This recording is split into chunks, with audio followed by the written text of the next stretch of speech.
De différentes personnes se repoussent réciproquement. Le tabou d'un roi est trop fort pour son sujet, car la différence sociale qui les sépare est trop grande. Mais un ministre peut assumer, entre l'un et l'autre, le rôle d'un intermédiaire inoffensif. Traduit du langage tabou dans celui de la psychologie normale, ceci veut dire: le sujet, qui redoute l'énorme tentation que peut présenter pour lui le contact avec le roi, peut supporter le commerce avec le fonctionnaire qui lui inspire moins d'envie et qu'il croit peut-être pouvoir égaler lui-même un jour. Quant au ministre, l'envie qu'il peut nourrir à l'égard du roi est contrebalancée par la conscience du pouvoir dont il est investi lui-même.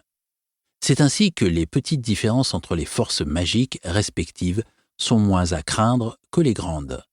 On comprend en outre fort bien pourquoi la transgression de certaines prohibitions taboues présente un danger social et constitue un crime qui doit être puni ou expié par tous les membres de la société s'ils veulent échapper à ces désastreuses conséquences. Le danger dont il s'agit nous apparaîtra comme réel si nous mettons les velléités conscientes à la place des désirs inconscients. Il consiste dans la possibilité de l'imitation qui aurait pour conséquence la dissolution de la société. En laissant la violation impunie, les autres s'apercevraient qu'ils veulent faire la même chose que le malfaiteur. Que dans la prohibition taboue, l'attouchement joue le même rôle que dans le délire du toucher, bien que le sens caché de la première ne puisse en aucune façon être aussi spécial que dans la névrose. Il n'y a là rien qui doive nous étonner. L'attouchement est le commencement de toute tentative de s'emparer d'une personne ou d'une chose, de l'assujettir, d'en tirer des services exclusifs et personnels. Nous avons expliqué le pouvoir contagieux, inhérent au tabou, par la faculté qu'il possède d'induire en tentation, de pousser à l'imitation. Ceci ne semble pas s'accorder avec le fait que le pouvoir contagieux du tabou se manifeste avant tout par sa transmission à des objets qui, de ce fait, deviennent eux-mêmes tabous. Dans la névrose, cette transmissibilité du tabou se reflète dans la tendance, que nous connaissons déjà, du désir inconscient à se fixer par voie d'association à des objets toujours nouveaux. Nous constatons ainsi qu'à la dangereuse force magique du mana correspondent deux forces plus réelles, à savoir celle qui rappelle à l'homme ses désirs défendus et celle, en apparence plus importante, qui le pousse à violer la prohibition au profit du désir. Mais ces deux forces se fondent de nouveau en une seule, si nous admettons que la vie psychique primitive est ainsi faite que l'éveil du souvenir touchant l'acte prohibé détermine l'éveil de la tendance à accomplir cet acte.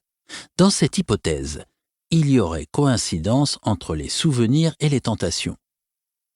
On doit également admettre que lorsque l'exemple d'un homme ayant transgressé une prohibition égare un autre homme, en lui faisant commettre la même faute, c'est parce que la désobéissance à la prohibition s'est propagée comme un mal contagieux à la manière d'un tabou qui se transmet d'une personne à un objet et de cet objet à un autre.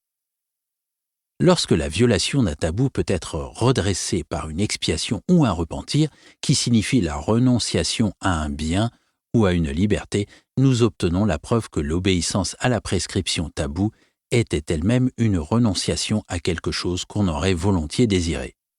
La non-observation d'une renonciation est expiée par une renonciation portant sur autre chose.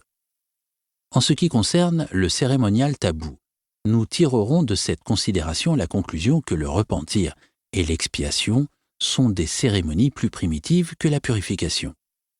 Résumons maintenant ce que nous gagnons, au point de vue de l'intelligence du tabou, grâce à sa comparaison avec la prohibition obsessionnelle du névrosé. Le tabou est une prohibition très ancienne, imposée du dehors, par une autorité, et dirigée contre les désirs les plus intenses de l'homme. La tendance à la transgresser persiste dans son inconscient. Les hommes qui obéissent au tabou ont une ambivalence à l'égard de ce qui est tabou. La force magique attribuée au tabou se réduit au pouvoir qu'il possède d'induire l'homme en tentation.